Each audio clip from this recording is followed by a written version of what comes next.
Iron is a mineral that our body uses to make hemoglobin. And hemoglobin is a protein that helps our body transport oxygen from our lung to other parts of our body.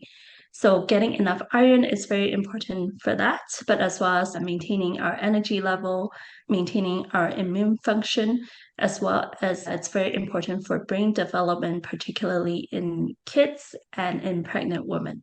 There are two types of iron available from food.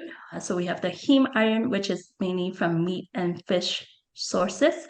And then we have our non-heme iron, which is from plant-based protein, including things like beans, lentils, nuts and seeds, dark leafy green vegetables, for example. These type of irons, the non-heme iron, are harder for your body to absorb.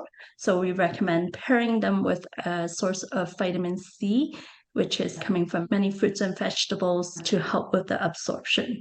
Some foods also have iron added to them, including some of the grain products and cereal, for example.